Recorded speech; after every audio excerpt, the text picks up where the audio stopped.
turn off your phones, or at least onto silent, so that we, don't interrupt the proceedings.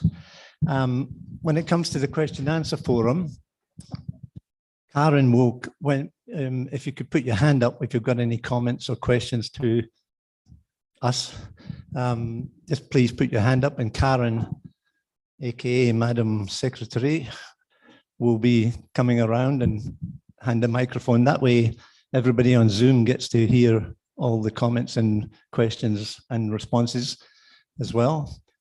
Please don't talk over the top of anybody until the microphone comes to you. Yeah, I think that's the main points for the introduction. Gisela, would you do motivation for us, please? Maybe? Pretty, please.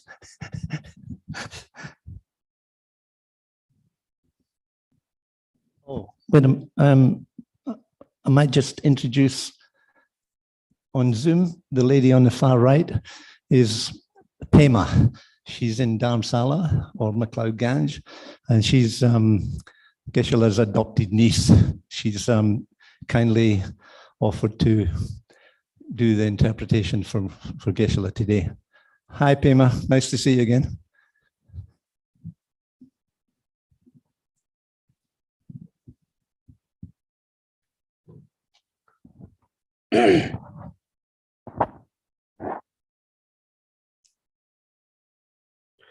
Demba Jumdendi, Tishin Shepa, Tachamba, Yantavor, Zobe, Sanji, Ribadan Shabs, Demba, Devar Shepan, Chitin Chamba, Kivrunduri, Kalojual, Anoneva, Ladam, Menam Demba, Sanji, Jumdendi, Bejawa, Sajatovala, Chansalon, Chodo Jabsun Chew, Demba Jumdendi, Tishin Shepa, Tachamba, Yantavor, Zobe, Sanji, Ribadan Shabs, Demba, Devar Shepan, Chitin Chamba, Kivrunduri, Kalojual, Anoneva, Hadam Menamji Demba Sanji Jumdendi, Bejawa Sajatovala Chans, Chodo Jabsun Chew, Demba Jumdendi, Tishin Shepa, Tachamba, Yantavor, Zobe, Sanji, Ribadan Shabsu Demba, Devar Shepan, Chitin Chamba, Kivrunduri, Kalojual, Anameva, Ladam Menamji Demba, Sanji Jumdendi, Bejawa Sajatovala Chansalon, Chodo Jabsun Chew.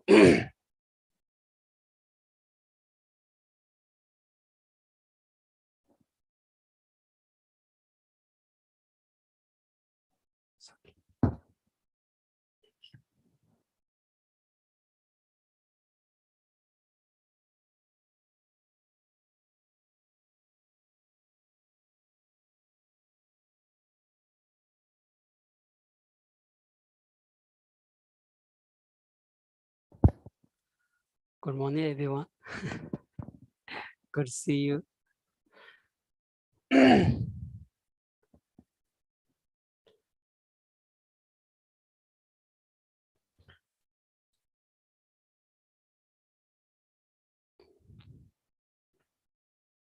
Three Nanzundelia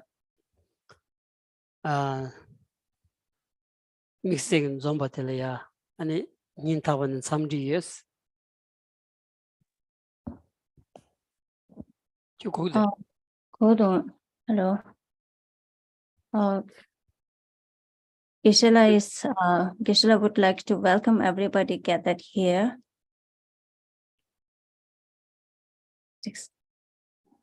Then Hardon de any Manzu Kim Zebatso and Mixiki and Tirindelia Manche Pevsha and Begawuch songs. And particularly, Gisela would like to welcome everybody who came came from the area nearby the center. They made the effort to come for this occasion. So Gisela is so happy to see you all. Teni Dajadang Manchegi and Kengiores, Mansutat Kari Shigioba. And the lega Karichigiyobati, the Mancheg Kengras. Actually, most of people gathered here knows what we do here at Children's Institute. I mean, generally what we are for, what Children's is for.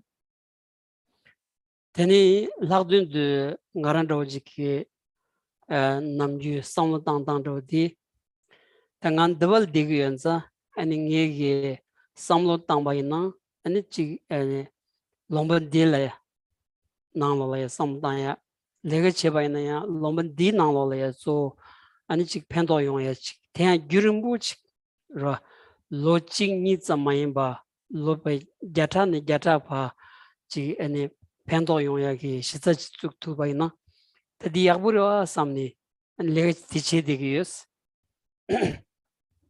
Normally when Geshe-la is, I mean, generally in his life, so whatever he does, one of him being staying in Australia for some time now, that, he always think that, he wanted to do something that would benefit not just the Genetic Institute, but, something that could beneficial for future, for many years to come, and for the benefit of everybody in Australia, something that could be beneficial for the long term. So he always think in that way whenever he does, whatever he is into.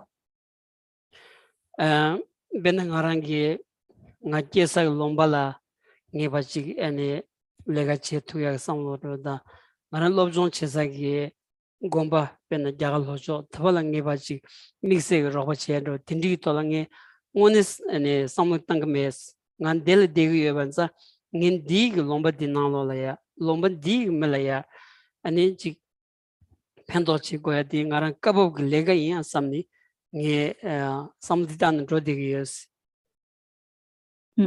Geshe-la, I mean, he was born in Tibet and then raised in India. He studied in South India Sarah Monastery.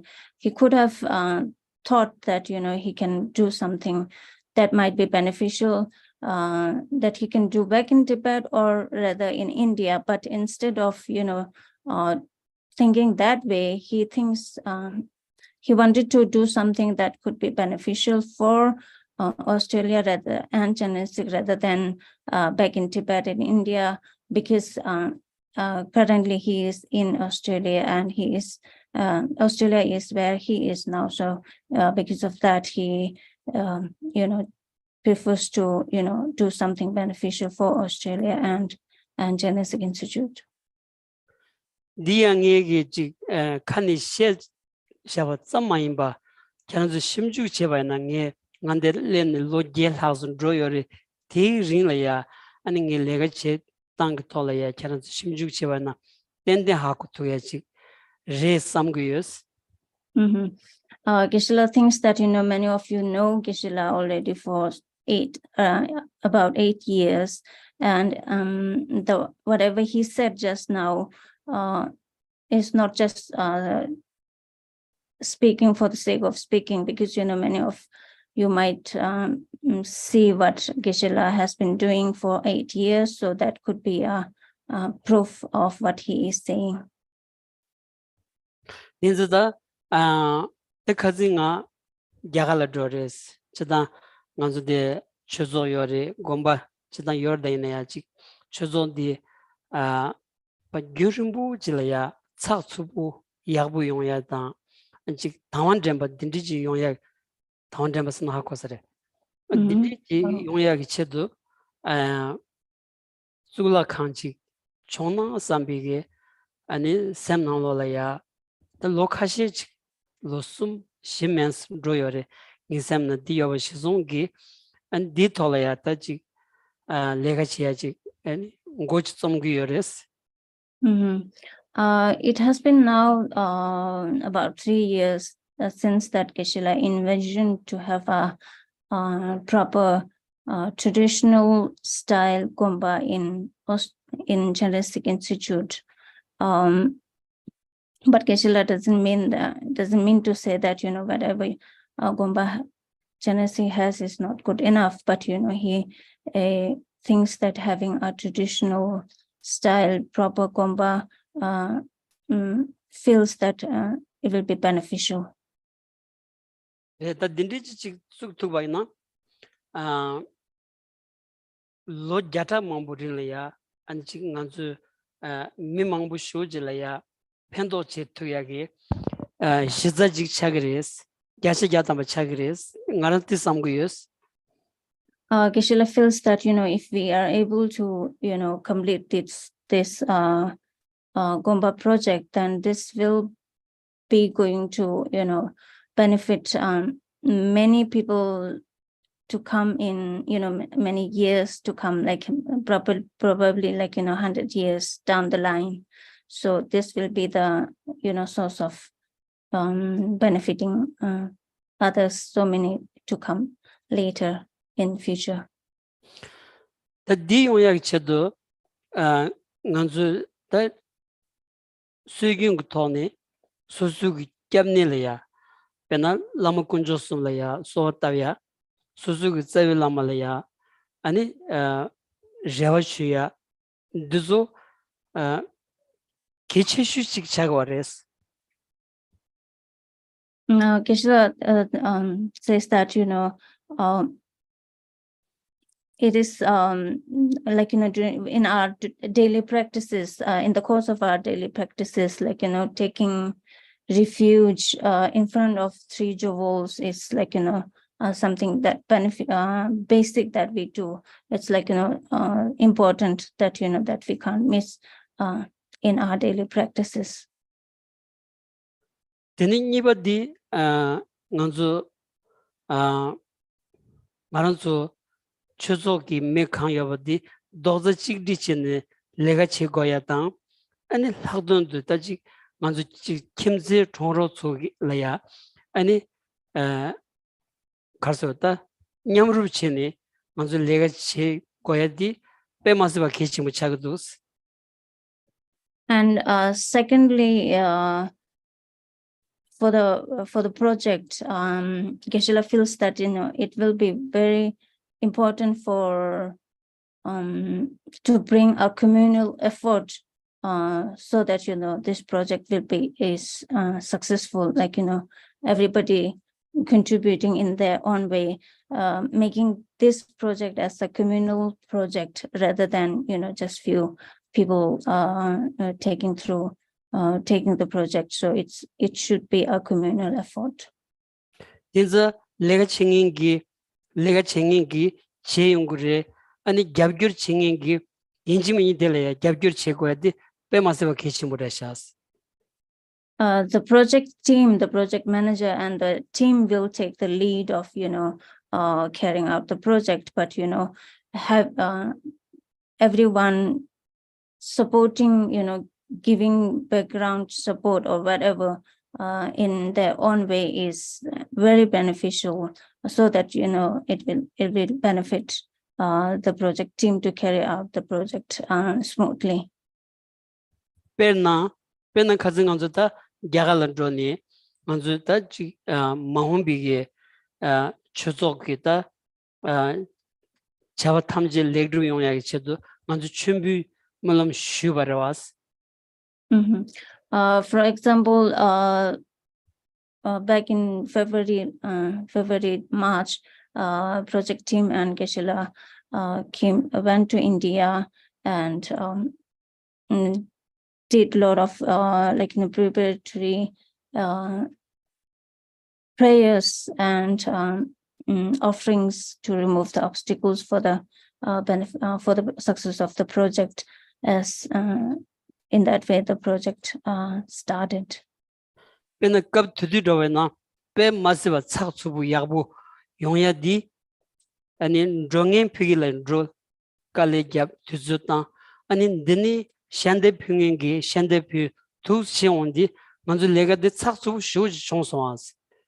And Geshe-la says that the pujas and whatever the project team along with Geshe-la did here in India was very successful. Geshe-la feels that because that was successful only because those who are here, who came in India, did their best, and those who were staying back in the institute supported in be it giving background support, or be it communication, or be it making monetary donations. So all that, everybody came together because of that. The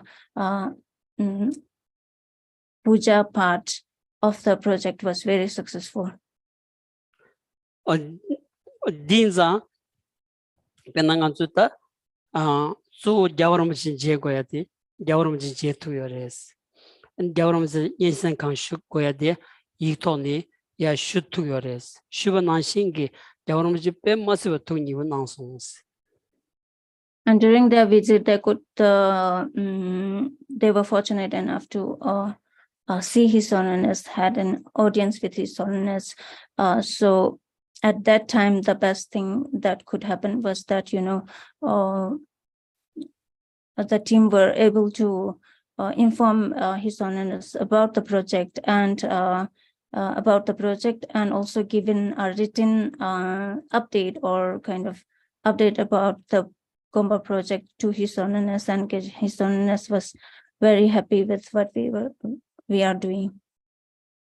Ani nganzu jawaram je group je nganzu jawaram je le tendu pu andu samashu jamju shu di be masiva yabu chonsons that the panda ro the yoresra.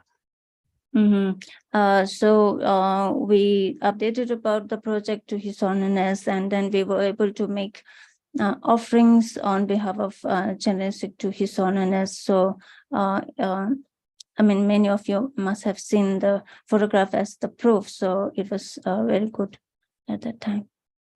Teni da tambung anzun dine bandro ondi jabjilama sobarumuche pigi dharamsala ya nganzu je thugre samsam gi mixe gi revas ke mes.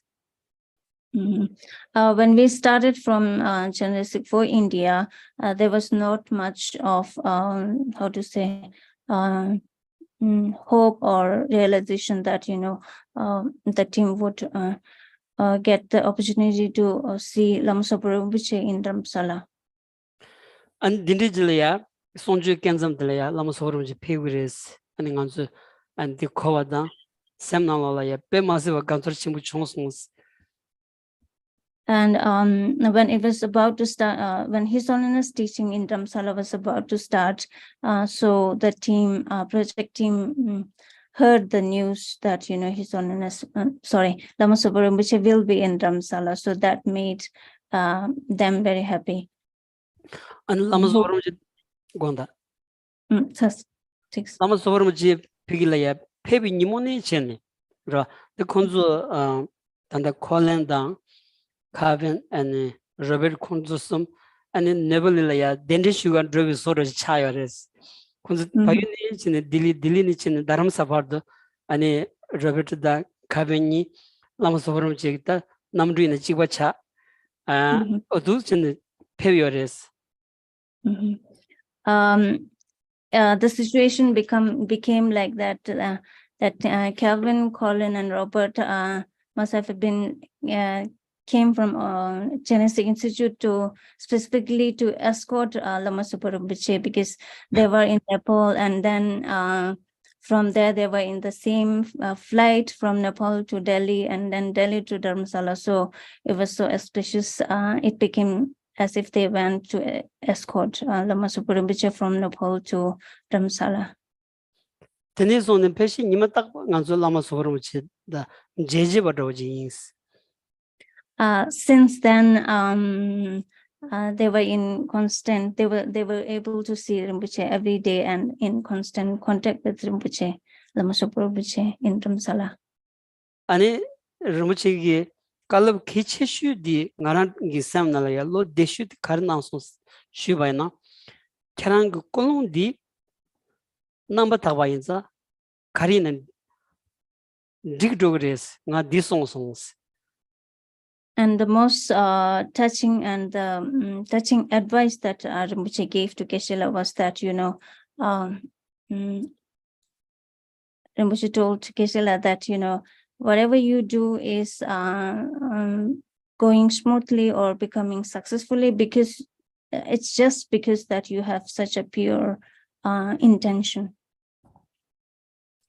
Teni the dinang the temdi yakshu jila and demjo hakoya. Hayangyo. Digi tangati. Digi tangati mixigi Yaurmaji Sonju the Kaptuni, Sadibaji Tangati Shanshas. And Tangati Shani mixig Tanga the Sonya charge Rojiki Mundus.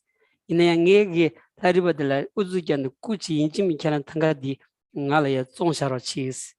Slavchin Uzukan as a Tanga the Luni, and the Lamasoronchlia, Pura songs. And another auspicious thing that happened during those days was that there was this Thanga painting artist in Dharamsala, and he was at that time was painting Chakra Sambara Thanga. Now, the painter was actually not going to. His purpose was not going to sell that painting. The Thanga painting was not for sale, but since Keshila saw that Thanga and he pushed the painter to sell the Thanga to him. He forced actually. Any Rumbuji Pevi, Rumbuji Chuzu Chubala, Daramsak Chuzu Chubala Rumbuji Pegores. Any Kunzu Chuzu Chubu Kondelaya Tanga de Sama, and Zem Savage. Those Chero Chesons, Zem the Piggy Daji, Tanga Jaria Daji, Urdi Gajora. This is Chuzu Chuba Galangi Leondi, Tanga Saureshas, Zem Saj, Tagara Tanga the South Sour Kedroni, Rumbuji Pevada, on the Rumbujilia Pura songs. So since Thanga was not completed like a few days ago, but on the day that Lamasubara was going to land at Dharamsala airport, so the painter made sure that the Thanga was completed and it was brocaded and pressed. So at 10 o'clock when Rinpoche reached to Tushita, Geshe-la offered the Thanga to Lama Subara Rinpoche. At that time, the Thanga was still warm because of the press iron. This is Sama Nazu Tangal Sutuya, Tindi Raya, Samalo, and Samalo Tonera. Pardon the delay, Dele Shungi, Sozu Zubi, Manzu Lejeba Soge, Manzulaya, touching the Javio Chebatan, and Aranso Imbainaya, Samba Namda Ton, Pigil and Drova, Tindila Dene, Manzu Legados of a charge Mevainaya, charge Shawa Nashi in Drossons. So all these things that Geshe-la is telling from the trip, there are things that that were unplanned, but came along and was quite successfully unfolded quite smoothly, spontaneously. Geshe-la feels that it's all because of the support that they were getting from the people who are staying back in Chennai, be it director or the staff, and those who the project team who were in India, that they were doing everything that they could with such a pure intention. So that is the communal effort. Because of that, whatever we did so far was successful.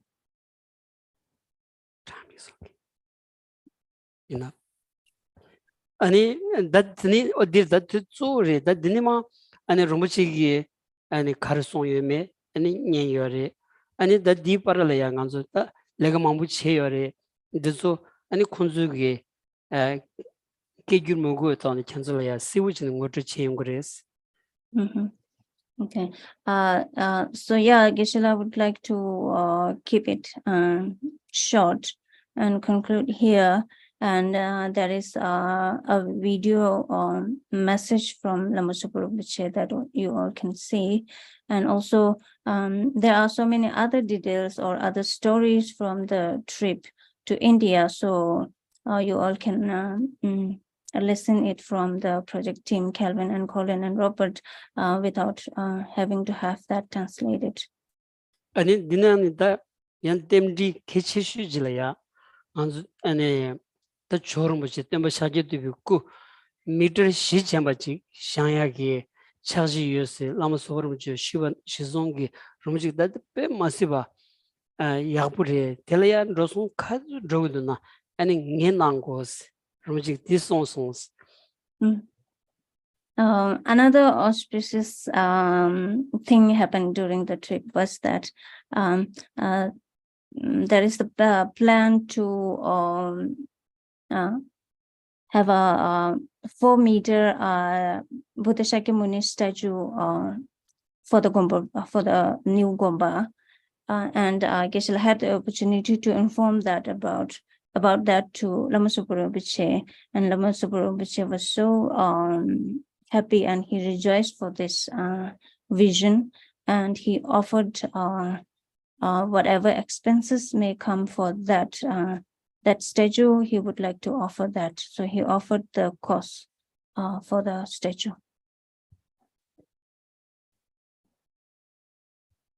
Thank you. Needing some shaggings. Geshe-la would like to stop here. Thank you.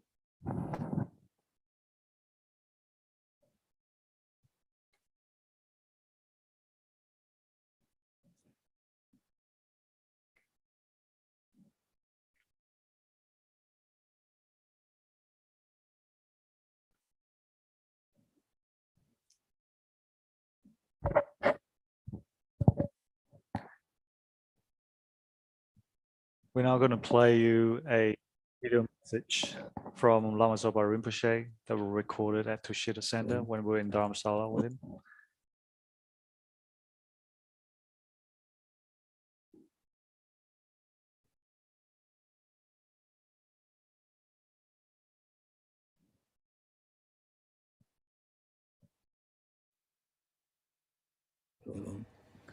Okay, so we finished the Tibetan tea.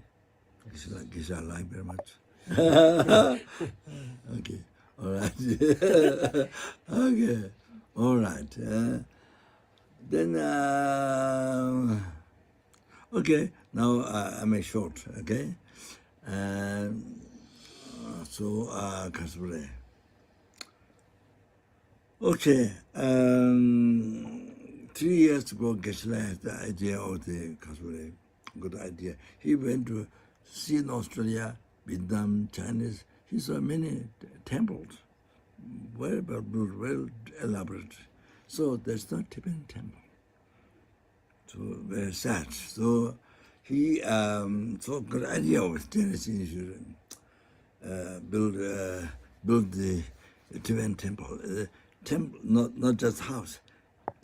Temples, temple shape, you know, oh, like the monks in India, like the shape, very nice, very, yeah, so beautiful.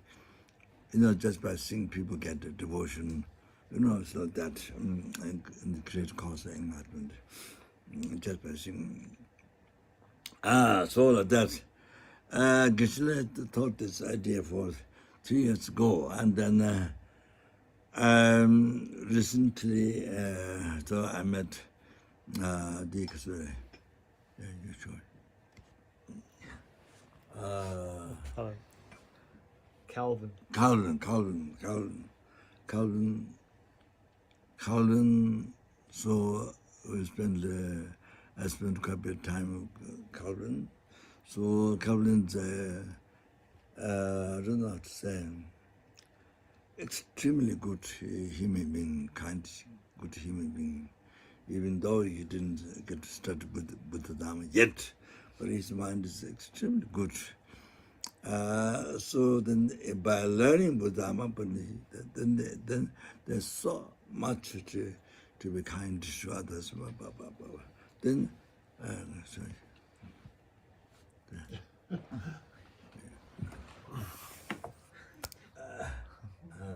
Architect.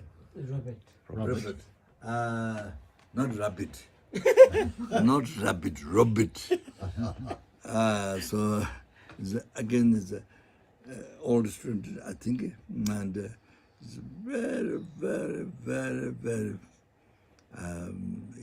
genuine person, very good Dharma practitioner, very stabilized Dharma practitioner. Not yo, not flag like that, no, not like flag.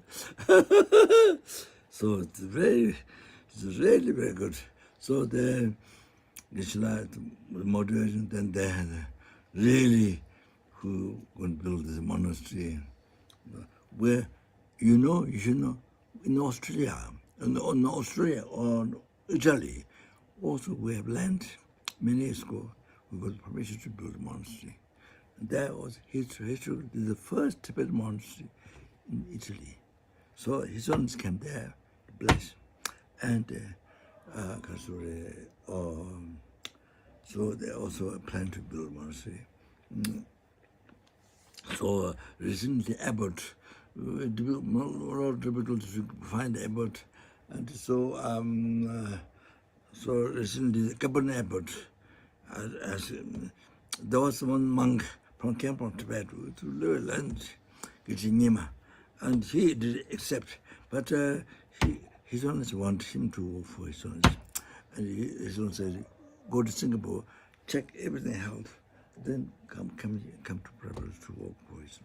So I don't think his son was explained but didn't answer. So the Gompa Abbot accepted the abbot of the Italian monastery. So it's very good. He can go from Singapore time to time. So to give teaching there. So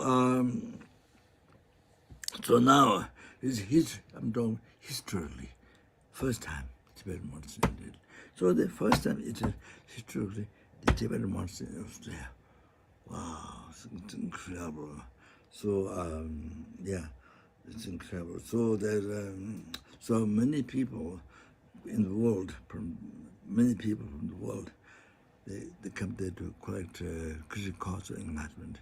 You see, the free from some, at least free from sometimes, then happiness or coming future lives, even in the happiness life, so coming there, So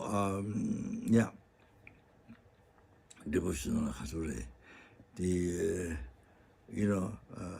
the Tibetan monasteries with their shape, so all of that. So now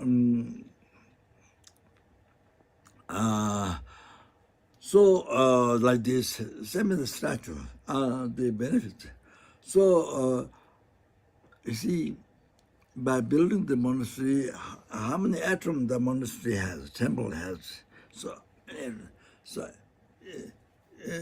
whoever build monastery, all those people, they collect merit, How many atoms the temple has? That many lifetimes. She be born king, to be the king of human world, human being, and Deva, in the Deva world, to be the king. Oh, that many how many atoms the temple has, that many times to be king. Oh, Zame. So during those lives you can benefit so many sentiments. So then you create a cause of perfect meditation. How many atoms the temple has, that many times. So that causes causes to be born in homeless. So the four-stable concentration, contemplation, samdechi, all those things are the causes of the formless realm. The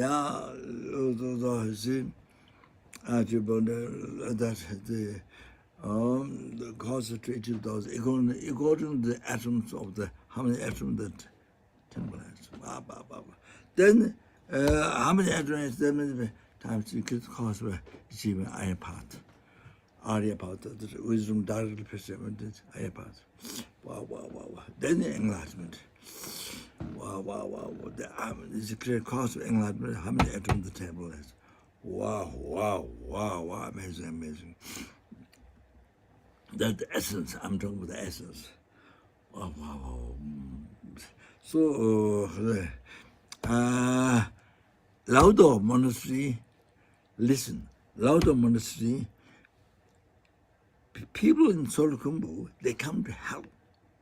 1 day free, 2 day free, 3 day free, because they have to carry stones. They have to carry stones, cut the stones, they have to carry. They come to help, 10 days free, 3 days free, like that. For purifying Grandma and quiet marriage. They love when I build love the Gompa, like that. Oh, that is not known in the West. Such incredible way purified the Grandma in the quiet marriage. So love the Gompa was built like that. Oh, so I made the marriage to the people. So, Katsure, the Katsure, your life thing can to see, though we have the monastery with the body, spirit, mind, whatever help you do. Oh, then Katsure, your life is led the path to enlightenment. In the life, while you're in some time, then go to enlightenment, like that, you see. Thousands better and better your lives in the more peace and the more mind developed. The benefit great to others. So like that. So therefore, you see, I want everybody to join everybody's mind join happily join to build this monastery. Mind join, so that everyone calls marriage by genuine wish to build a monastery. Okay, so that's incredible, there, unbelievable. So there's a lot of mountains, a lot of space, unbelievable monastery. So they came to India. They went to the monasteries built. Okay, so yeah, so I'm very happy with them out there by knowing their nature. Okay, so you see, so everybody can pray for success. So even you offer donation $1 or $50 or $10, $50, anything. Well, you join together. You collect unbelievable message. You can complete the monastery. Even you offer, the much. So, all that. So everybody enjoy. Okay. All like that. Yeah. So bring peace, happiness. Bring peace, happiness. Reduce the problems in the world, and especially Australia. Bring peace everywhere. So like that. So like the Gompa, like that, a stupa, the Bendigo, like that. So many people each year. I heard some number, but I don't remember. So the credit cost enlightenment just by sincere. So beautiful. So something they come to monasteries, to the monastery. So wonderful. So bring peace to the heart. So it gives opportunity. So it's opportunity for so many people come there, send them to Krishna cause of enlightenment, just by sing. Ba. So okay, so connection to Buddhism. Okay, thank you very much. So yeah. So anyone you put effort helping with the body, spirit, mind. So the material or whatever. So I thank you very, very, very much. Thank you very, very much. Thank you. Thank you. Then I'll see you when I come to Australia.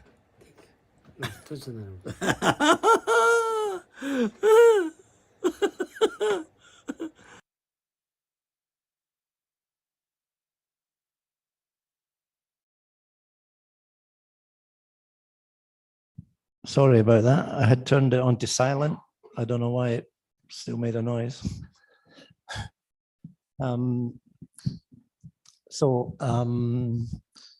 Now I'd like to introduce Calvin to you, especially if you haven't already met him. Calvin's a third generation Malaysian Chinese Buddhist. And he first met Geshe-la some 6 months ago when he was looking to have a Zambala statue of his blessed and consecrated. And first of all, he approached Langri Tangpa, which we said, we don't do that kind of thing. You should need to go to Yudlo. So then he found out where we were and made an instant, wonderful karmic connection with Geshe-la. And so when he heard about the project, he offered his extensive professional skills and experience to Geshe-la. Calvin, you, for everybody who hasn't met him yet. Thank you, Colin. Thank you, Colin. Good morning, everyone. I think we kept saying 6 months ago that I came here, but it was actually June last year. So time flies. It's been quite a while now. When I first came here, I thought I was lost, driving through this beautiful tropical forest. And when I found CI, I thought, wow, why haven't I found this place yet? It's been here for so long. And I'm very impressed with what we have here today. I'm very grateful and thank you to all the pioneers. Some of you I've met recently. I've heard your stories. I'm very particularly interested in how this place was built from nothing, from a big field back in 1970s. So my connection with Geshe-la has been very special. Well, wasn't too sure at first, but he pushed me. So Geshe-la and I, from June last year, have been keeping in touch with each other. We met regularly when Geshe-la come to Brisbane, and Geshe-la has been to my house, my office, and I've also introduced Geshe-la to many of our friends in Brisbane who also have not heard of CI, surprisingly. And over the last few months, I've regularly bring more and more of my friends to come visit CI, and same reaction. What a beautiful place you have here, and what a fantastic, Dharma center. And they're all wanting to know more, wanting to come and see how they can help. So when Geshe-la, in one evening when we were having dinner in Brisbane, Geshe-la told me that we need a new Gompa. So that's how the journey starts. And of course, I've asked Geshe-la many questions. I asked him, you have one. You have already a very good Gompa. Why do you need another one? And Geshe-la gave me his reasons.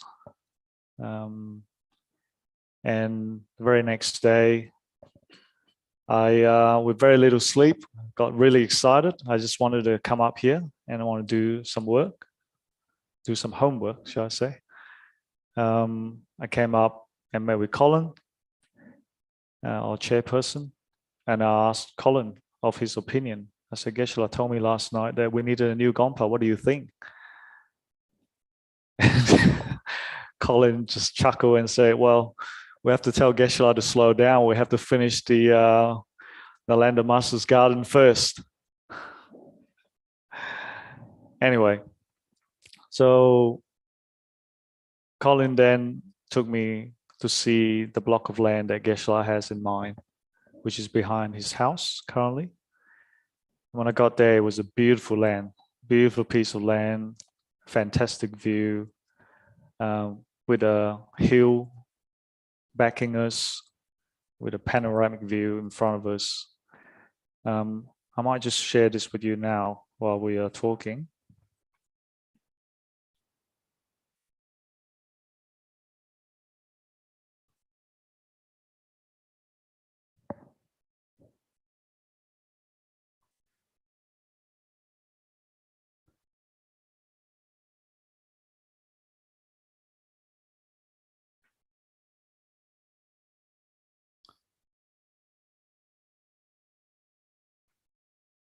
So this block of land is situated at the highest point on our entire site. So you can see this little circle here, that's our current Gompa.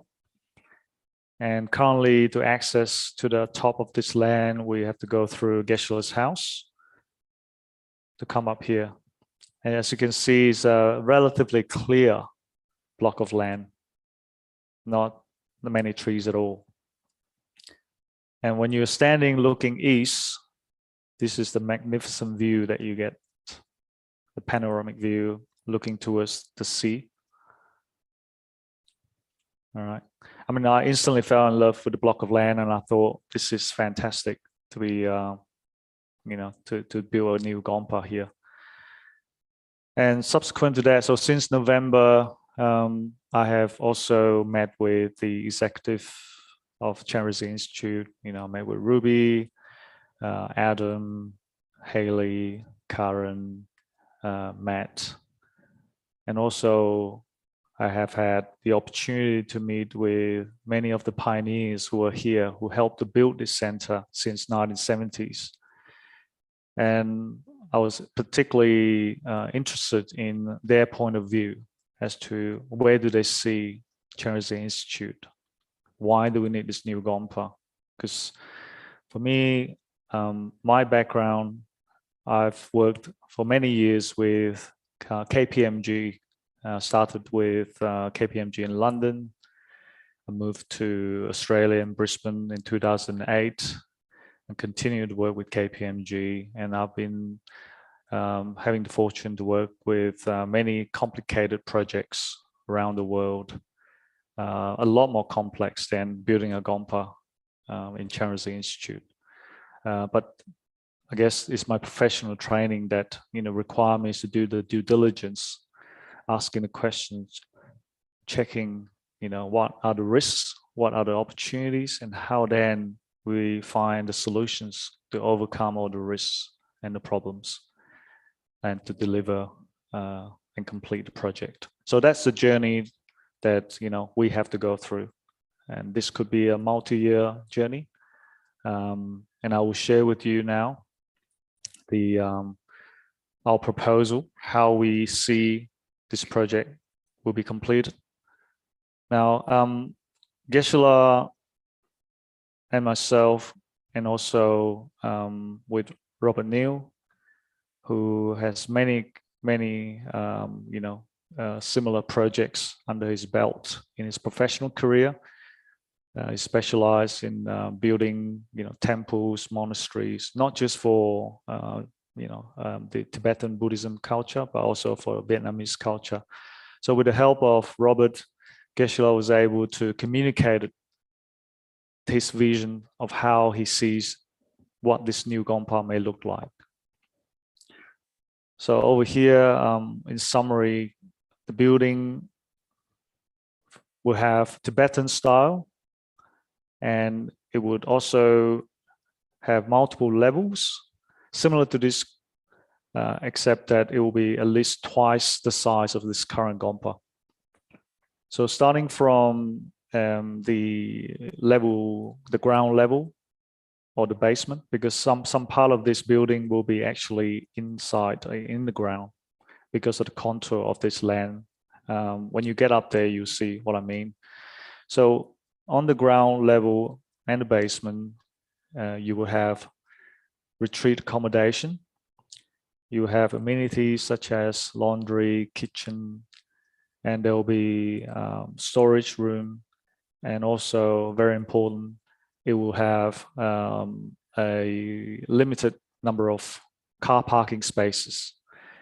And the reason why we have this is so that in future, we want to be able to facilitate elderly members or visitors and disabled elderly members that wanted to come and visit us, so that they can access to the Gompa through the back road that we have, and they will be able to park the car on the ground floor and then come up by lift to access at every level of the Gompa building.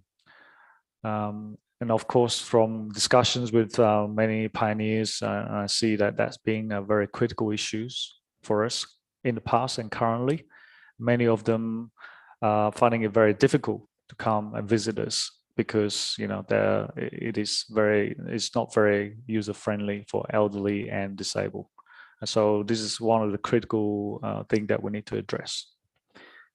So then we go up to level 1. Level 1 will be our Gompa and our altar room. And in here, Geshe-la has the vision of having a very, very traditional design with 4-meter statues of Sakyamuni, as Geshe-la said before. And we also recently been to many monasteries around India. We've seen how they design the temple and the Gompa. And Robert has spent many hours working out, how we can blend in the usable functional space with the traditional design. And so we are still working on the design. So unfortunately, I can't share that with you yet. In due course, when they're ready, and definitely would like to share with everyone and have your comments and feedback. And then on the top floor, traditionally in the Tibetan style Gompa, you will have the residence of Rinpoche and also our resident teacher. We also have the design for a roof terrace where we will welcome everyone to spend time there, hopefully with a cafe set up there so you can enjoy the panoramic view from up there. It will be beautiful. So yeah, so in a nutshell, that's the essence of the design, and a lot of this is still being worked out. So please be patient with us. And as soon as it's ready, we'll share with you the first draft, and we will take any opinions and comments that you may have.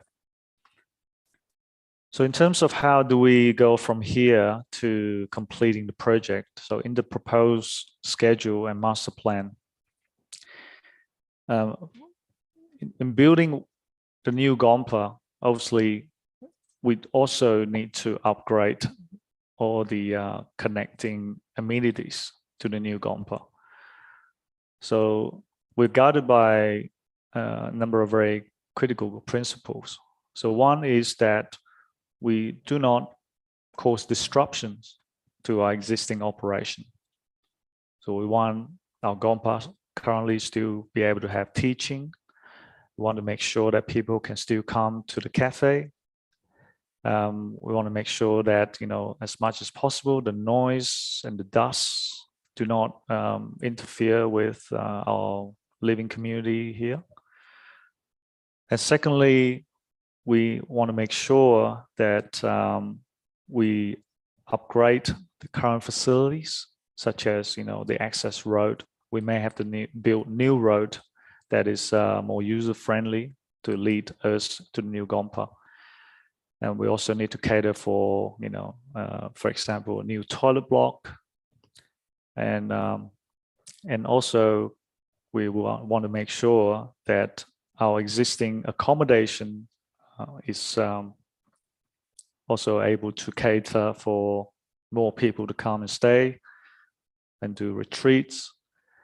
And we also want to make sure that the Big Love Cafe, which has so much history behind us, is also able to cater for more people in the future. So there's definitely plan to look at upgrading them in stages. But again, guided by the principle of making sure that there is a transition plan so that we don't have interruption to the current operation. We have to have something in place first so that, for example, before we tear up or renovate the Big Love Cafe, we've got to make sure that we have another location where we can resume that operation to continue to serve all of you. And then once the renovation is done, then the Big Love Cafe can then resume that operation. Okay. So in terms of time frame, we've broken down the work to 3 phases. So the first phase started already since early this year. And in a traditional way, before we embark on a big project like this, we're guided by Geshe-la. That Geshe-la has given us a to-do list of, firstly, we have to do a big puja, a Tara puja, 100,000 Tara puja. And the reason why we went to India was specifically to engage about 4,000 monks at Sera Monastery to conduct that puja for us. And we've made offering to the monks, and we offered tea and bread. And the puja was very, very successful. It was very breathtaking. I've never seen such a big puja like that before with 4,000 monks. It's just impossible to do that in Australia. We don't have that many here. However, saying that, you never know, in future, we may have more. And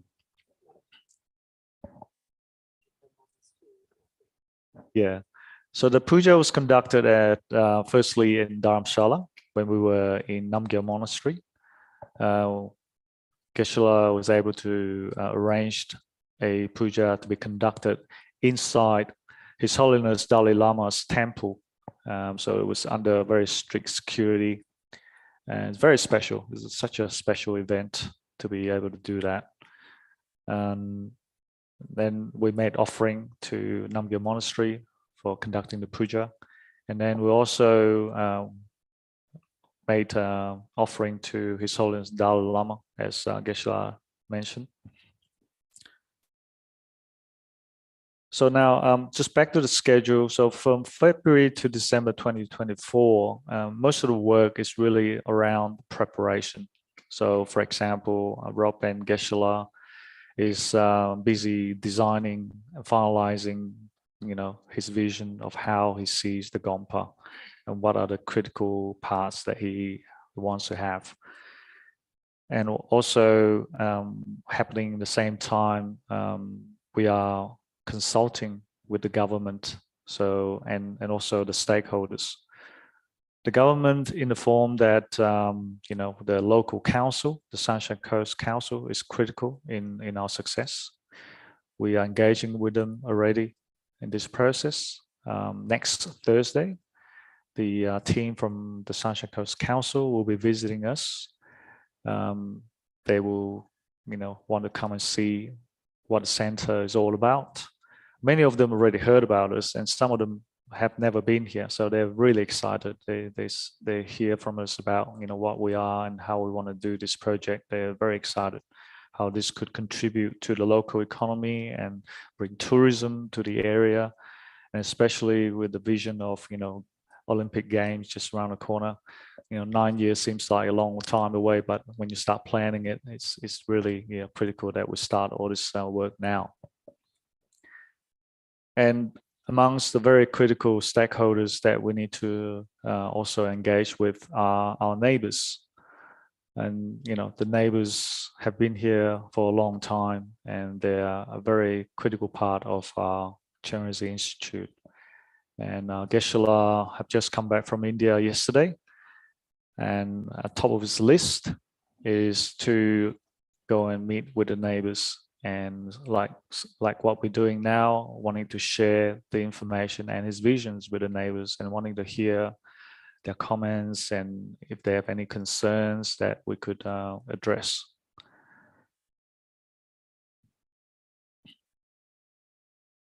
We have also engaged relevant specialists in helping us to achieve this project.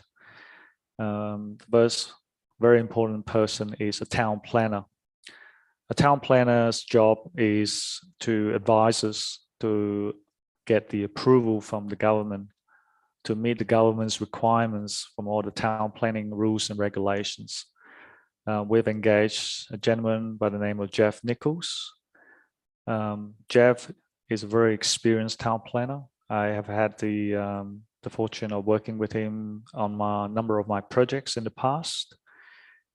Jeff's father, David Nichols, is voted the best town planning lawyer in the country.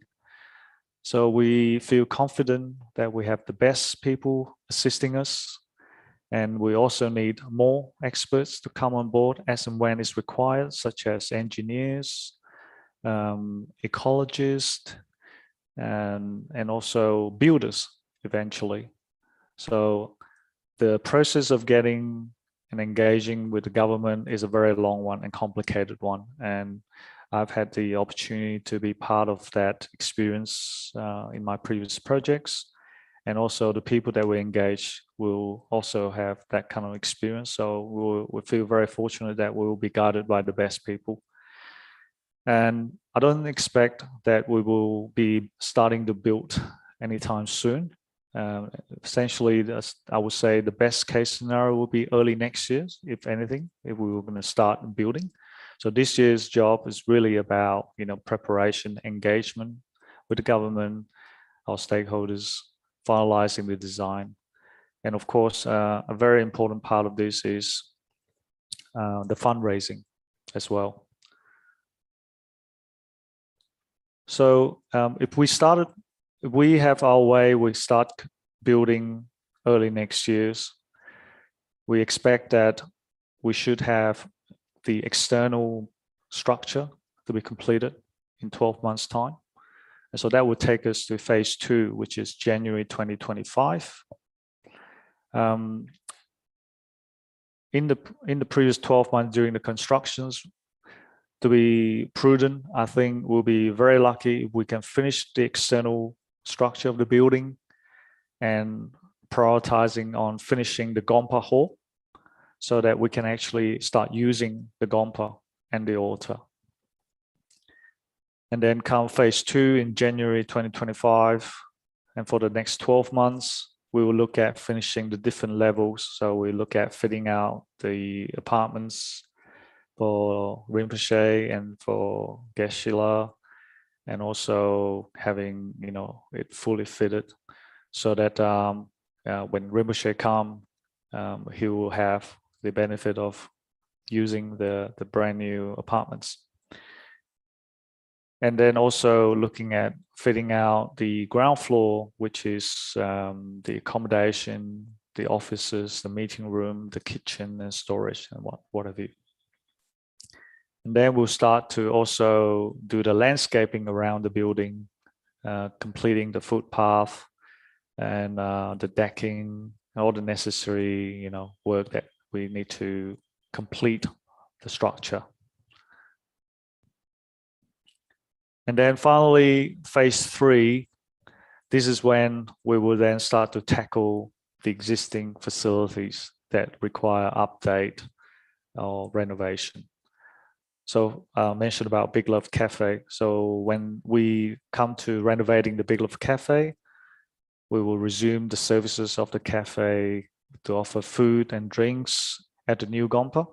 The new Gompa will have a commercial kitchen fitted in there that can do all that. And similarly, we can also then start tackling some of our existing accommodation huts because, now that we have the Gompa also with accommodation offerings, we can then start taking out some of the existing one or renovating. So that's to ensure that we have transition of operation. And here's a picture of Tashilompo in Mysore in South India.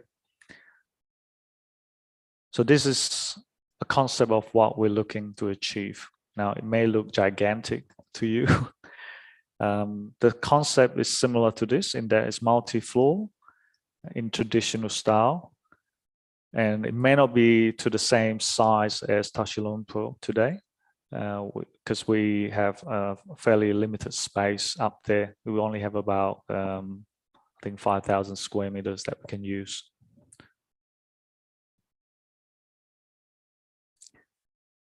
So then speaking about fundraising, which is quite critical for our journey for the next 12 months, to engage with the experts that we need. So, before we even start, we're really talking about, hundreds of thousands of dollars because you've got to engage with so many number of experts and each of them costs tens of thousands of work that they need to prepare a specialized report which we will need to then engage with the council to get their approval.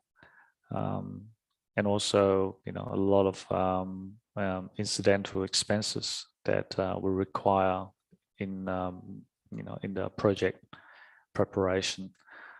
So what we come up with in terms of fundraising, we have this 4 statues which are on display on the side over there. You can have a look at them. These statues will be permanently placed inside our new Gompa. So if you can picture going in the Gompa, all 4 sides of the wall will be installed with thousands of these statues. What we're asking is for everyone to sponsor each of these statues for 3,300. There's payment plan for direct debit, monthly payment plan available. And also we're asking for people to make general donation, and that will all go towards helping us achieve the goals of making the center with a new Gompa a better facility. So we've been here for 50 years. We hope that this center can continue on for hundreds of years to come. Now, many of us may have moved on, but we welcome our younger generation to continue all this great work. And my motivation is very simple. I really see that this is a great place for teaching, for Dharma. And I personally have benefited, even though I've been here for a very short time, since June last year. I have since, followed Geshe-la and everyone else's journey. I've been to India. I had the fortune of meeting His Holiness the Dalai Lama. I met Lama Zopa Rinpoche for the first time, and many, many more high lamas. They've given us great advice, and they gave us their blessings. And I will do my very best to support Geshe-la's vision and to support all of you to make the center even better, and that we can serve all sentient beings for many, many years to come. Yeah. Colin just asked me to mention that. So when you sponsor a statue, you can dedicate you or your family, and the names will be inscribed on the nameplate that we place with the statue. So, if I may, I'll just quickly reiterate Lama Zopa Rinpoche's message. Building a temple collects incredible, vast amounts of merit because it is a holy place containing Buddha, Dharma, and Sangha. The number of atoms making up the monastery's temple is the same number of lifetimes that you will be born as a king in the Deva or human realm, with all wealth and power. The merits increase all the time for eons.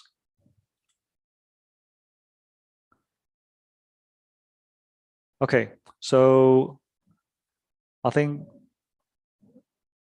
I will dedicate the rest of this time to 12 o'clock to questions and answers. So for people on the Zoom, if you please type your questions, and then we will read out your questions and we will try and answer them as best as we could. But conscious of time, obviously, if we don't have sufficient time to answer all your questions, please email me the questions and I will address them in due course. Okay, so perhaps we start with the floor.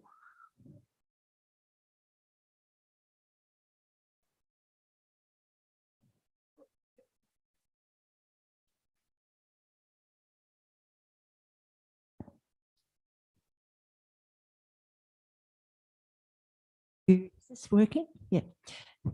Thank you for this amazing vision and presentation. I just wondered, what's the footprint of the building going to be? So in terms of footprint, what we envisage is twice the size of this Gompa, if you can visualize it. So it is also multi-levels. So the Gompa currently is 500 square meter. So we're looking at 1,000 square meter, but with 3 levels. So starting with the basement, then the Gompa hall, and then the roof terrace and the apartments for Rinpoche. So we're talking about approximately about 3,000 square meter, but in multi-level, 1,000 square meter each. Yeah. Thank you.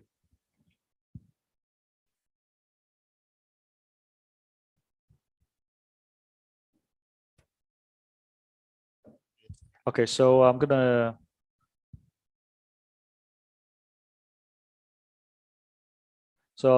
quickly read out a question from Zoom. So it's a question from Terry.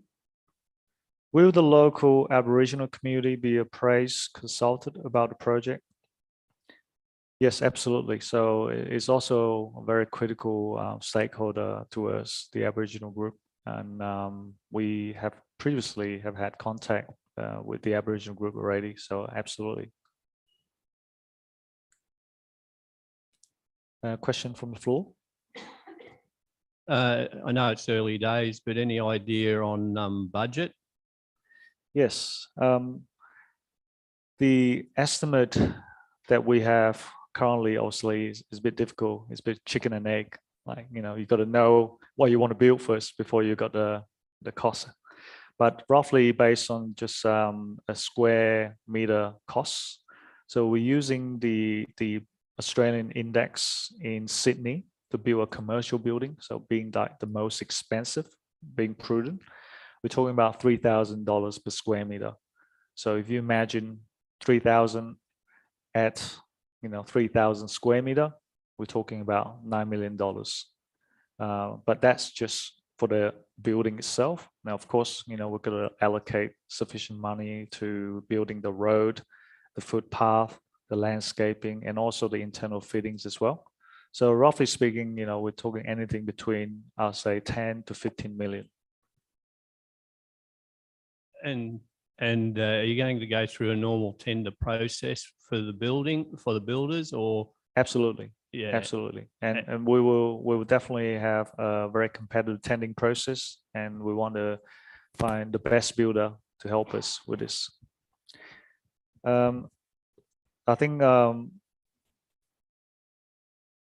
also a question from Zoom, which I have just addressed as well. What is the current estimated cost of the entire project? So thank you, Phil.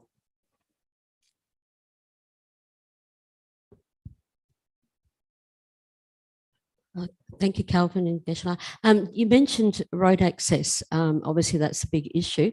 Any indication? You mentioned maybe building a new road. I think you might have led to that sort of idea. Any indication on where and how that would look, please? So the questions around access is very complex one, because we are dealing with a landscape pretty steep at some point, to coming up here. However, our guiding principles, as always, is trying to maintain as much as possible what we currently have, because this is a very beautiful site that we have, and we're also wanting to achieve the eco balance. Want to look after our environment. So we have to be very sensitive in how we go about building any access road. So in going into the future, we still very much want to maintain our existing access. So people still come through the main access, go through our gate and park at our main car park. And our car park actually has a lot of capacity, which is not currently used at the moment. So that certainly has sufficient space for more people to visit us in the future. In terms of how we deal with bringing people up, in case they can't climb the hill down the track, we will have to have some form of a buggy service to bring people up, all the way up to the top of the Gompa. Okay, and the one benefits of making sure that we go through still our existing car park is that we want people to still go through the history of this place. You know, you come up through the car park, you come to the Big Love Cafe, and come through the Land of Masters Garden, you see the old Gompa, and then you slowly go up to the new Gompa. We want you to see all the work, all the beauty, all the history that we have had. We have had suggestions from people that say, why don't we just go through the back road and everyone then can bypass all of this? Well, that's precisely what we don't want.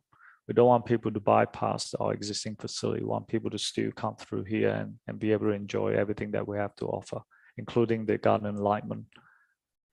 And the other thing that we have to be very sensitive to is the neighbors on the back road. There are probably about 20 residents that you have to drive past if you go through the back road. We want to try to minimize the use of back road because you know, I don't think our neighbors will appreciate it if we have like constant flow of traffic going through their front door. So we will restrict the use of the back road really just for, you know, essential needs such as disabled and elderly, so that they can access the back road and come through the lift to the main Gompa. By saying that, I think we will offer two options to elderly and disabled people, that they can also come through the main gate, and with the buggy service in the future, they should be able to access the main Gompa without any problem. Okay, now I'm going to take questions from Zoom.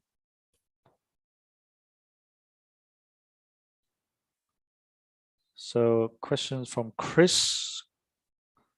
There are some spots of either rots or termites on the left side of the Gompa and perhaps in the archive room. And will this be addressed in the near future? Absolutely. Chris, as I said before, our schedule of work is guided by making sure that, you know, we don't cause interruption, but also important is that if without causing interruption, we can further enhance our existing facility, then absolutely, there's no need to wait.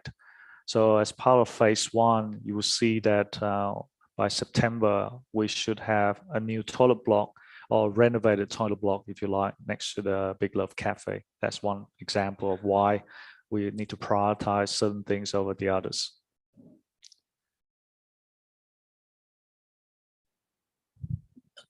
Chris, we should also mention that Adam, the property services manager, has all of the buildings and white ant problems under constant surveillance and treatment process with professionals, termite people.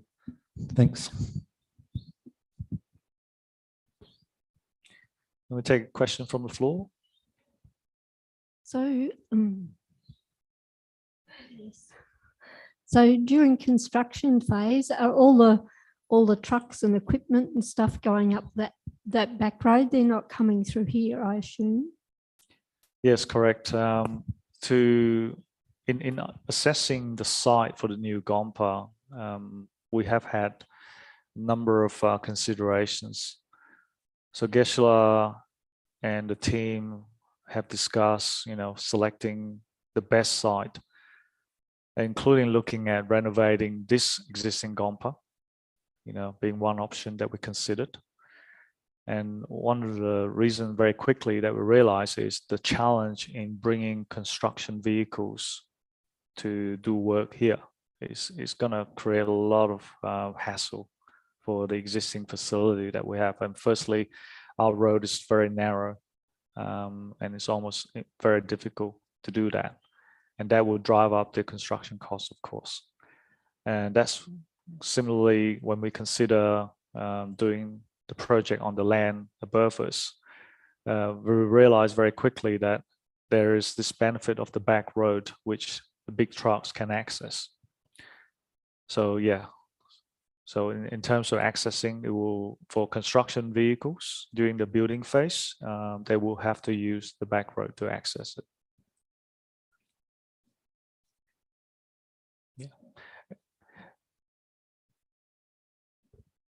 Okay, I'm going to take another question from Zoom. This is from Phil. Phil said, I love the vision and the site for a new Gompa, but what is the practical need for a new Gompa? So Phil, I asked this question very first time that Geshe-la said to me he needs a new Gompa for Chenrezig Institute. Because to me, I need to understand what is the critical needs here. And Geshe-la explained to me that, look, you know, the Gompa is a great one, and he's been here for all this time. But there are times, however, that the teachings and other events that happen and share the use of this Gompa clashes, so that the teaching had to be cancelled or postponed. And there are also some practical issues with this current Gompa. So termite, someone mentioned about termite damage. So over the years, you know, given our location, we have had to battle with termites. And also at times, you know, in the current climate, you know, today is actually very beautiful. The room temperature is perfect. But in a hot summer day, I'm sure some of you have been sitting here before, that it's really hot. And in winter is really cold because of the structure and how we designed this Gompa. It's not to say that, you know, it's not functional, but, you know, if we have a way to also improve it from here. The current capacity of this Gompa, I believe, currently we have about 30 odd people here. We could probably still fill maybe another 20, so maybe 50 comfortably. Obviously, during COVID, probably half. But the vision that Geshe-la has is that, you know, we want to have a much larger space that we can welcome more students, more Dharma practitioners, and more visitors to come and join us in the Dharma journey. And I mentioned the critical needs for catering for elderly visitors, students, and disabled students and visitors. Our current Gompa, the way that it is at the moment, has made it very difficult for the older and disabled students to come visit us and to join us for teaching. So this is also another critical needs that we need to address going for, you know, many years to come. Yeah. So another way to realize all this and to solve all these problems is by having a new facility, a new Gompa that can also address all our current needs.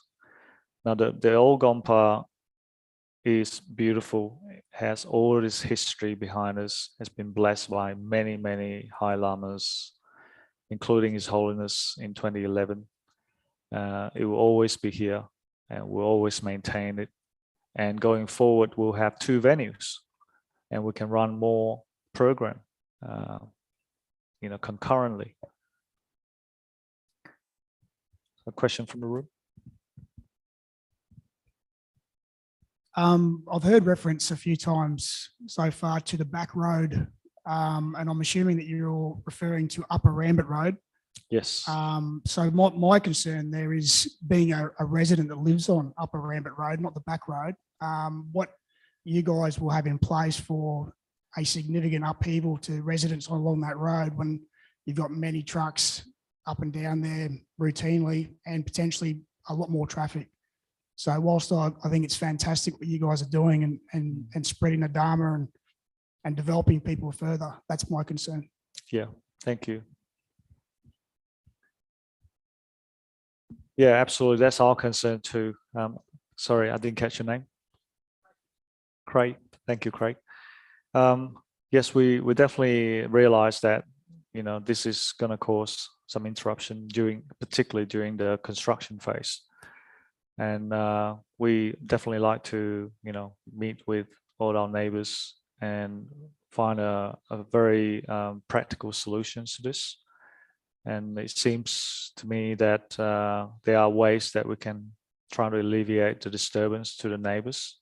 I don't have the answer to it yet.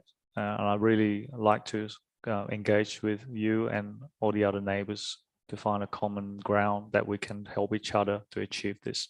without causing too much disturbance to your daily life.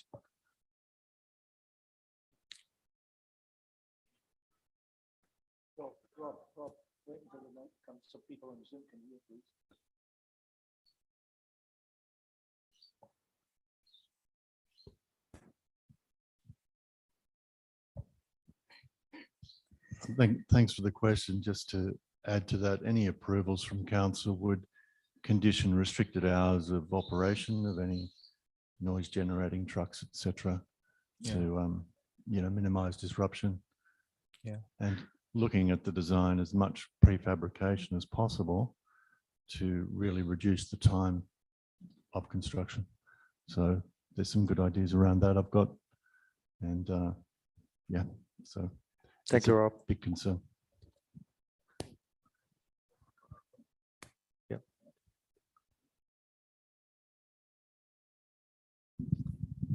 So Colin's got a question from the emails.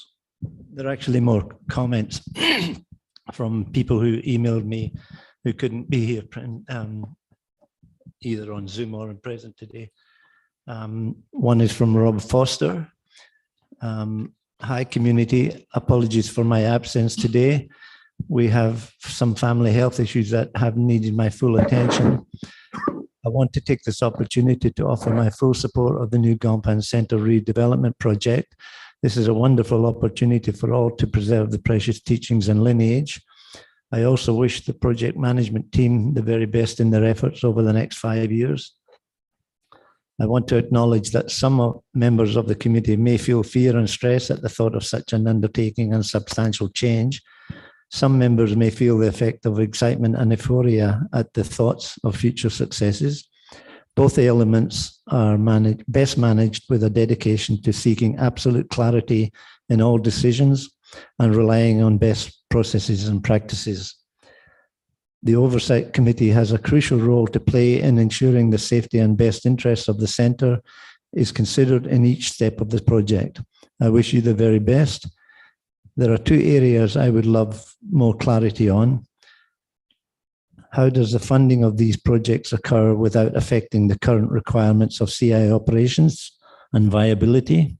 And two, can we see a program that highlights critical path timelines and funding solutions for each program item? Wishing all peace and clarity in this time, kindness and gratitude. I did forward Rob Foster the timeline project, so we've answered his number 2 question, and I think Calvin's already replied to the question 1. How does the funding of these projects occur without affecting the requirements of CI operations and viability? You want to just repeat that?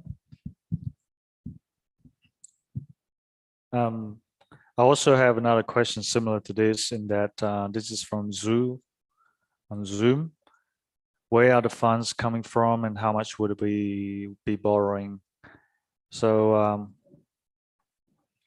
so as I said before, the funding from the donations is what we rely on. The first round of fundraising, we're looking at people sponsoring one of the 4 choices of statues that we have on display over there today.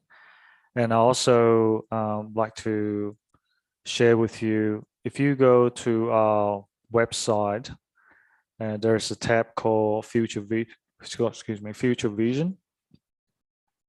And in there, you'll find a lot of information about the project, how it come together, and a lot more detail and some photos as well to share with you. And you will also find information about the fundraising through sponsoring a Buddha. Sponsoring a statue. No, we do not envisage in borrowing money to fulfill this project. Question from the floor?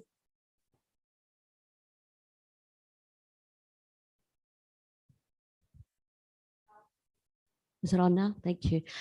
This is possibly not so much your field, Calvin, but it's just throwing it out there. Workforce to manage this, it was, you know, once you get that first part of the Gompa up, people to actually are going to be employed, are they, to actually look after this space? It'll be a different workforce than what we have now. It's just it's going to be a big workforce to maintain it. And it won't be a volunteer workforce that we've been trying to do here. There'll be some volunteers, but it's just interested how that's looked at for future reference. Maybe I'll start, and then I'll perhaps invite the committee members to comment as well on your question. As I see how this place will transform with a bigger facility and more visitors in the future, and of course, it's only practical that you expect the support and the staffing level to increase. The work of all the people that are here today is so critical. And today I met a returning volunteer. She's been away for 3 years. She's now back, and she was, I think her name is Jenny. She was the one that taught Claire, who is our current receptionist in the shop, how to run the shop. And now she's back. So, you know, it is so important for the continuity of our staffing. And of course, we also need fresh blood. We need more people to join us and to continue this great work so that CI will continue its operation, and we will continue the Dharma journey for many people to come. Perhaps if anyone would like to comment. The questions, Pema.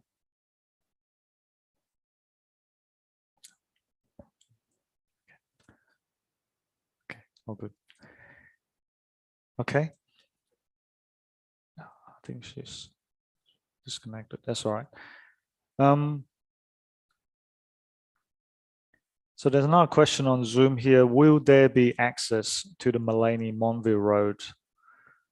So I suspect you're talking about connecting the Blackall Range Road. Yeah. Well, look, at this point, we don't foresee that. That's a project of significant importance, and that will require the state government approval, and obviously the state government will have to undertake that project if we were to connect the roads all the way to Mullany Monville Road. Another question from the floor?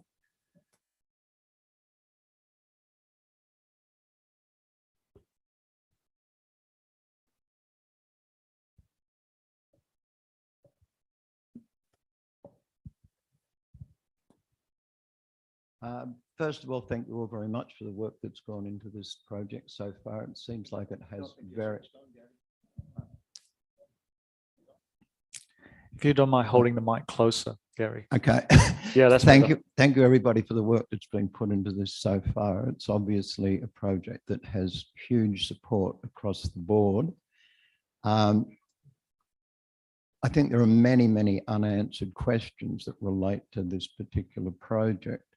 But one thing I would like to put forward is there a plan B? I think we all agree that we need another piece of major accommodation and space for teachings or whatever other things may need to happen. Is there a plan B if the project up there is rejected for any reason, that we can look at somewhere else on the property to do something perhaps on a smaller scale, but I believe a very necessary scale? Yes, thank you, Gary. Yes, absolutely. So in terms of doing our business case of this project, we have looked at 4 possible options. The first option was to look at, as I said before, renovating this existing Gompa. And of course, you know, it will cost more because of how challenging it is to construct and to bring the trucks up here. And of course, that will mean, you know, the Gompa will be out of operation for the next, you know, for however long that it needs to improve this, renovate this place. So when we think about the financial impact to the center, is that, you know, we rely on, you know, a lot of our income from courses and teachings and what have you, from donations from the students. And if we don't have this Gompa for the next potentially 3 years, there's a huge impact to us in our operating income. Second option we looked at was Vulture's Peak. And many of the old students here will remember that Rinpoche once said that that's such a special block of land, and you know, should be used for something very important. And we have gone up there, we have assessed it, and the conclusion that we have is that that block of land is, whilst it's really beautiful, but over the years it's really overgrown with a lot of trees. Some are even like 1 meter in diameters. So when you're talking about getting approval from council, one of the key things that council will look at is how much environmental, you know, impact this project will cause. So we think that that's going to be a very, very tough journey with getting the approval if we were to build it at Vulture's Peak. Another option we looked at was at where the garden alignment is. So there's a gentle slope, clear block where currently all of us use it for meditation and yoga. It's overlooking the stupas, the beautiful stupas. So that block of land is also quite ideal. It's fairly clear. In terms of getting trucks into that spot is actually, you know, not impossible. It's much better than bringing trucks up here. So that certainly is one option as well. But of course, then when we weigh up all the pros and cons, we really, if we can, we want to keep that garden alignment to be where it is now, how it is now, because a lot of people will benefit from, you know, being able to use it for what it currently used for, you know, and to be able to enjoy that beautiful grassland there. And of course, you know, in terms of embarking on a project like this, we will always go full steam ahead with our best option that we believe, and we'll have to run through the course. And as I said, it's a very complicated one in terms of getting the approval that's required from the council. And, you know, there are rules and regulations that we are very familiar with, and our experts that we engage with are very familiar with. And based on our preliminary assessment, we are confident that our strategy, our proposition to the council is stackable, and we will have to go through that road with them. You know, we can't jump the gun, unfortunately. I can't give you an answer. Can I guarantee an approval or not? We will just have to engage with the council, go through it with them, and answer all the questions and demonstrate to them how we believe we are achieving, you know, and abiding by the rules and regulations with the planning. Okay. And I'm going to take another question on Zoom.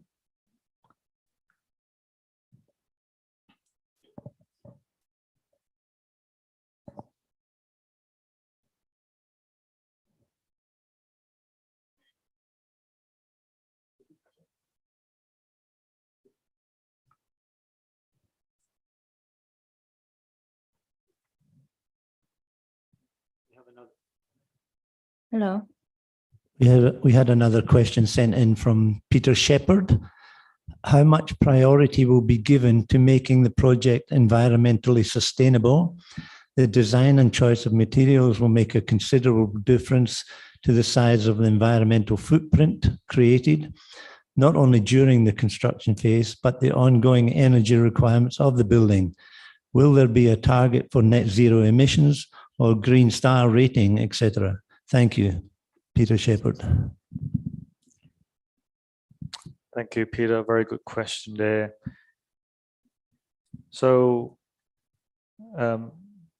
the project definitely will embrace the sustainability, being eco-friendly, And for example, we will look at using more solar energy and battery to help us power the operations, the new buildings.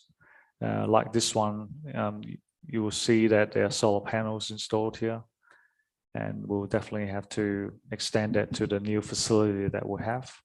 So that's one way to minimize the operating costs and also, embrace the renewable energy to cut down emission. And in terms of the design and the fit outs, we absolutely will prioritize on using, energy efficient equipment, and the design will embrace, natural cooling to the best that we can, using the right material that's environmentally friendly. And by selecting the site above Geshe-la's house, we have considered, in terms of minimalizing the impact to our environment. That block of land is very clear at the moment, so it doesn't really destroy many trees and building up there. We also look at ways that we can harvest the storm water. Water is such an essential resource to the site, to the whole Chinese Institute today. So we definitely will create a mini dam that will create more water resource for the entire site, as well as water storage that will store the storm water for us. Yeah, Colin also reminded me that we currently use the site up the top as a meeting point for fire evacuation. And the reason for that is because, that's the clearest block of land that we have. So it's a fire refuge for us. So going forward, that will be continuing to be our, our fire evacuation point. Can I add one more sent to Karen from Kerry Hewitt? I'd also thought about the new Gompa, as I can't be there for Friday's meeting as working. If it's worth anything to mention that it's good to have the sides clear for access to seating, for easier access and exits, for fire exits, as well as toilet breaks, or passing a microphone possibly down the sides or middle to have clear too. I actually love the old poles that used to be in the Gompa at CI and missed them when they were removed, as quite a nostalgic feeling. But also noticed at Copan's Gompa too, how it blocks viewing access to the teacher if it's a full house. So probably why I removed that CI in the Wellbeing Centre too. But I wouldn't want to change those beautiful poles, and a bigger Gompa sounds delightful from Geshe-la's vision. So it shouldn't be a problem to have it bursting at the seams. Sounds really nice in a bigger space. Thank you for your suggestion. So I'll take that as a comment. Take that. I will take that under advisement. Thank you for your suggestion. Another question from Zoom. This is from Sandra Sharp. Big is not necessarily beautiful. Any thought to make structure somewhat smaller? I guess to also think about it this way, if we want to build something that will last for many, many years to come, and I guess this is considering this is probably the most significant project to CI. If we can build something that can accommodate us for now and for many years to come, and the growth that we want to see at CI, then we need to really future-proof everything we do. So in doing so, we want to create sufficient space from this project that we can accommodate a lot of growth in the future. I take your point about, big is not necessarily beautiful, but obviously if we can achieve both, to have big and beautiful, then why not?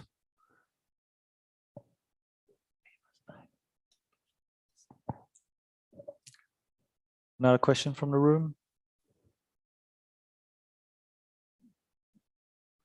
Okay, so I'll carry on to read another question from Zoom. Is the meeting hall down the bottom near the car park fully utilized? I think you're talking about the Wellbeing Center, Phil. So the Wellbeing Center is utilized every week. It's used by our yoga classes, and from time to time, it's hired out to external events. So yes.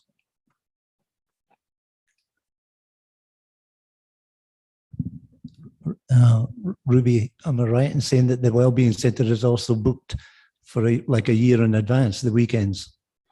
So it's really well utilised, and it's a good source of income. So if we were to use that as an alternative teaching place, we would be losing income. I've got one more email that came in, if I could read that out too. This is from Doug and Babette Pierce. To whom it may concern, my name is Doug Pierce. I have been a member of Chinese Institute for nearly 30 years. I am a co-founder of Buddha House Adelaide and a former member of Chinese Executive. It is with great excitement that I greet the news of the wish to build a new and built for purpose Gompa on the property at Highlands Road, Udlaw. With all the old guard getting older and their building skills diminishing, hey, settle down. A new and professionally built Gompa, while keeping the old Gompa, would set up a very bright future for Dharma teachings at Chenresi. In addition to this, a new Gompa would bring students and visitors from all over Australia as well as overseas. The Bendigo Great Stupa attests to this. This newly added interest in Chenresi would, one hopes, be translated into a greater and broader social interest in Buddhism and teachings of Dharma. I fully endorse a yes vote, and I send my apologies for being interstate for this auspicious meeting. Thank you. Thank you. Another question from Zoom. Will the nuns' accommodation remain the same as it is now? Well,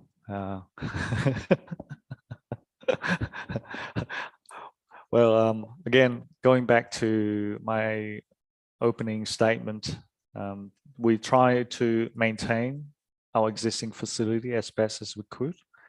We try not to cause any interruption to how it's functioning now. So I certainly see that, you know, the non-accommodation will remain. If anything, it will improve from how it is currently. Hope that answers the question. I'll keep going on Zoom. And it seems like, this is from Alan Stewart Carter. It seems like the new Gompa will become a bit of a tourist attraction, which I assume will help get support from local council. How are we going to manage the balance between a quiet place for teachings and retreats and a place for general visitors, which will also bring income to CI? Great question. I guess from what I have seen today, you know, I've been to so many different places that is a monastery and also a place where they welcome visitors. This is not an easy question to answer. I guess we have to just, you know, manage it as it comes. There will be areas, for example, when there's teaching and retreats happening, that we'll have to, you know, segregate and put up sign to encourage people to keep the noise down. There will be areas where we allow public to visit, to have free access, to make their offering. And, you know, so that's how I see, you know, the practical solutions to this. So we just have to manage it as best as we could.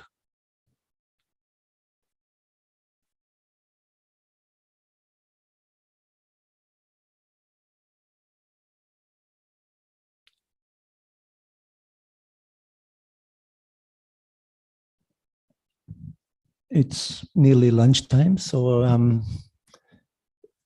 if everybody's happy with where we're at so far, and we'll be down at lunch for further talking and sharing and mingling. Just one little thing before we all go. Chinrese's always been about people, and without people, we're not here. There's no point in having some big buildings and without the Dharma teachings. So this idea of, looking far into the future for Chinrese is dependent on us, the people. Future successors of Dharma, key areas in here of being director or cafe manager, property services manager. It's really dependent on having a wider network of our community and CI Inc. members, because that's the first port of call that we go to when positions become available. The so-called old guard, Sandy, Lindsay, Gary, Chrissy, me, Tom and Kathy, we were all 20 to 30-year-old when we built this place. And there has been periods when, especially me and Gary and Chrissy, were worried. We weren't getting new generation and young people coming for sometimes. And we were thinking, well, how's it, where's all the new blood? Where's all the fresh blood? How is it going to continue? So one way is if you're not already a CI Inc. member, because that's the first port of call, and that's where you'll be kept in the loop immediately of all developments and updates on this project plus Chinrese as a whole. And it's going to be either somebody here or your kids, or maybe even your kids' kids, who are going to be the people who carry Chinrese forward for the next 100, 200, 300, 500 years. So please consider, if you're not already a CI Inc. member, please consider it's just a click on the website. And then it's not just about the annual vote at the AGM. It's about, looking into preserving a wider network of people that we can call on for succession of the, ongoing survival of Chinrese into the future. Would you like to say anything before we go? Would you like to say anything?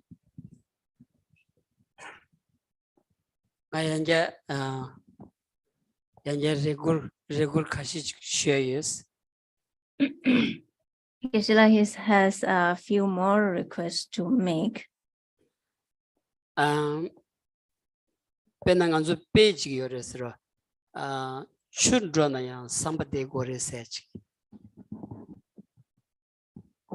So in Tibetan, we have a very common example that we quote.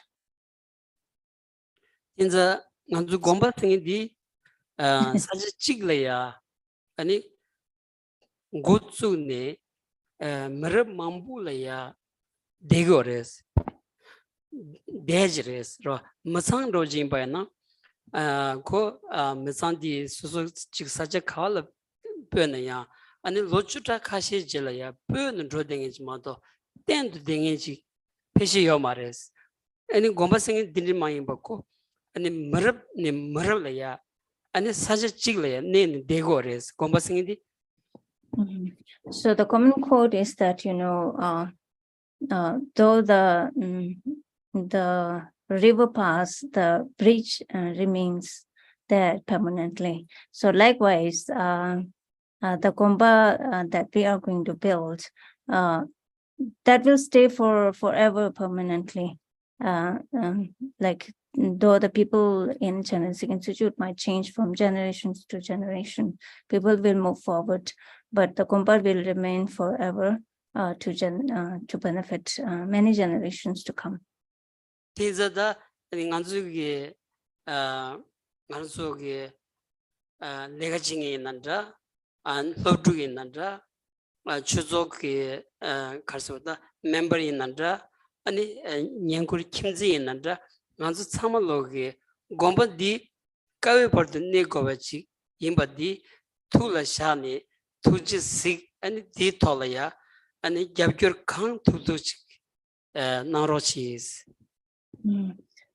Therefore, Gisela would like to request everyone, be it Genesis student, staff, a project team, or Genesis Institute member, or even the neighbors, to keep this in mind that, whatever we are doing now is going to benefit, and it's for the benefit of many future generations to come. So with that in mind, please support and request for your support. For the project. Gompa nebayina, nganzu mi chik raison chiki misiki ya chidu mayimba, kanji lomban digi ane milaya pento chiyagi pigi karsuda shiza jimba di yacha yadamba res. Ro, di samu tangwayina, ane kolong korang toni, nganzu ki kari roba chekwa na ya, che tuya chiki, ane suzula ya, popato ligri samgudos.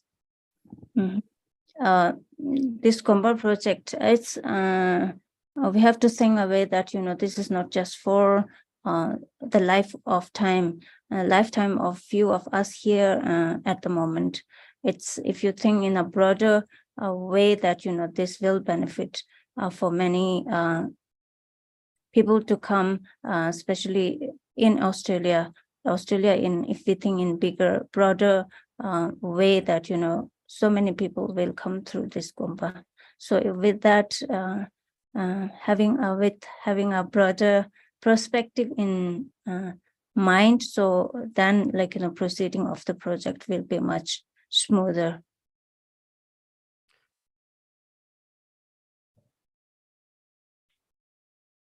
Tiza nganzu delia hop to get down the pena million gegu chukji res labaina ani chendo kaudroch ton sigres imbaina only sound tamaina di chimbu kaya mares di lo jata mambulaya ni mingni ani nganzu million chudanji tanya di ngesamna kaya mares kaisana nganzu nyenkor ke pena di ane sanchen kosi pena ane chondamda linka yosa tindilaya masang pigi zasan ni desa tindi kambalaya milen chuchonga tani deyonge mambu yores manzu di ane migyata mambu tonta mambu ge pendo chesa ge shizalaya mingni Gompa di shangwan di milen chudanji di kaya mari samgudos ngesamna.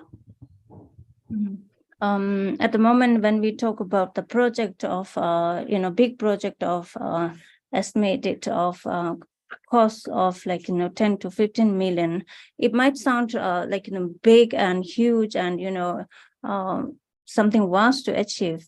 But if we think about, doing this for 100 years to come and benefiting many generations to come, then this is not that great, not that big as we think now, because around the neighboring in Sunshine Coast, there are family who own big houses, which might cost even much more than what our project is costing. So just spending 10 to 15 millions now for the project for the benefit of many generations to come is nothing as compared to the benefit that we have for now, that we are envisioning now. These are kanjing ngansama lo dosa chikle dine ani lega di goj tsambayana lo sum shinang lo ya anzu yong so juk to ya jinza kuch toji si number sam lo ge ani dosa chikle di chine nyamshu naro chis So Gisela would like sincerely request each and every one of you to contribute and come together as a community to take this project as a community effort. So if we work all together as community, then Gisela is sure that, you know, the project will be achieved within next 3-4 years. So Gisela requests for everyone's contribution in whatever way you can contribute. 아니 레신디 톨라야 고무직 땅바이나 먼저 레신디 미 동자 망부글이야 팽야기 쳐도 레신 쌈고연자 아니 고무직 땅바이나야 미 동자 망불이야 펜도기 자와차고레스 델야 느균 춘춘 땅바이나 미 동자 망불이야 느균 줘야기 시자차고연자 딘티기 아니 가서다 네루디 심비토니 고치 투지식 아니 인지민지 냠슈 나로치스. So like if someone donates even just $1, so that $1 will benefit many thousands of people that that are going to come through. And if you do a bit of harm, then that harm will also have, you know, multiple effects for the people, thousands of people that are going to come through. So that is why with that, you know, it's quite sensitive. And also with that in mind, Gisela would like to again request for everyone's support and yeah, everyone's support. 아니 셀라드 니부 나시 아니 간서 멘튼드 아니 냠드 아니 내가 지요마치 shows. Thank you. And with while enjoying the lunch, Gisela hopes to have to talk and more discussion about the project over the lunch. So before we go, I would like to say a huge thank you to Pema. It's actually about 5:30 in the morning in Macau when she got up to be interpreter for Geshe this morning. And also to Malgo for facilitating this possible with everybody on Zoom and with Pema. Thank you very much indeed. Thank you everybody on Zoom for participating. Should I mention your email address or Yes, project. Project@chinese.com. So for any further questions to Calvin on any of this, project@chinracey.com.au, and feel free to bombard him. Also, if for anybody who's not familiar with how Rinpoche speaks, it's on the Chinracey web's page. It was also posted to Rinpoche's official web page, not at our request, just happened. You might want to re-listen to that to get a better chance of understanding, because sometimes he's hard to tune into for if you're a newcomer. So once again, thank you very much for taking the time to come from however far you've come. And if you're staying for lunch, we'll see you down there. And if you're driving home, drive safe. Thank you, everybody. Thank you, everybody on Zoom. Oh, one more thing. Di cousin Dharamsalaya, Jaurumji Jiv Kabdulai, and it Chawan Ma, and it Chilab Nambares, Tinza, and it Kala Kabdulaya, and it Sushigina, and in India, and it Rubusum Chini, patient Dangari, Puins. Gisela has precious pills in his hand, and that precious pill came directly from the bare hand of His Holiness Dalai Lama, holy hand of His Holiness Dalai Lama, while they had the audience. So Gisela would like to give it to everybody during the lunch, 3 pills each. So I think Gisela has enough. So please come forward for that. Thank you. Tembarin Choki, Makeba, Captain Yamber, you shot and the Ninchi Chimbe, Europe, in Pendit, the Sour Chever Show, Chujika, Wutsunga, Chuzo number, Peva, like Gage, Sama Shot, Tungem Malun, Summer Show, Dada, Shenji, Tusum, the Driven, Sony Latin, Javalo Santra by Temba Urin, by Kurchi. Sorry. Just quickly say something.